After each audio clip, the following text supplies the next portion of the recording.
అది ఉత్తరప్రదేశ్‌లోని సుల్తాన్‌పూర్ జిల్లా. లంబువా బ్లాక్ కొంత హడావిడిగా ఉంది. అక్కడ కాసేపట్లో ఒక మంచి కార్యక్రమం జరగబోతోంది.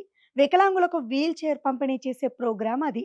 స్థానిక ఎమ్మెల్యే సీతారాం వర్మ కూడా వచ్చేశారు. అంతా రెడీ అయిపోయింది. అంతా సెట్ అయింది కాబట్టి అధికారులు, స్థానిక నేతలు ఒక లబ్ధిదారుణ్ణి పిలిచారు. ఎమ్మెల్యే చేతుల మీదుగా వీల్ చైర్ అందించారు. ఆ లబ్ధిదారుడు వీల్ చైర్‌లో కూర్చొని ఫోటోలకు, వీడియోలకు ఫోజులిచ్చేశాడు. కొన్ని సహాయ పరికరాలను కూడా పంపిణీ చేసేశారు. మొత్తానికి ప్రోగ్రాం అయిపోయింది. లబ్ధిదారుడు అని చెప్పుకుంటున్న ఆ వ్యక్తి అప్పుడిచ్చాడు ఒక ట్విస్ట్. ఇలాంటి ట్విస్ట్ కాదు. Bumper twist. అసలు ట్విస్ట్ ఏంటంటారా? ఏం లేదు. వీల్ చైర్ తీసుకున్న లబ్ధిదారుడు ప్రోగ్రాం అయిపోగానే ఆ వీల్ చైర్‌ని చక్కగా మడత పెట్టేసి దాన్ని నెట్టుకుంటూ వెళ్ళిపోయాడు. ట్విస్ట్ అదిరిపోయింది కదా! మరేమనుకుంటున్నారు? కొద్దిసేపటి క్రితం వీల్ చైర్ మీద కూర్చొని ఫోజులిచ్చిన వ్యక్తి అది అయిపోగానే దాన్నే మడత పెట్టేసి నడుచుకుంటూ వెళ్ళడం అంటే మామూలు విషయమా?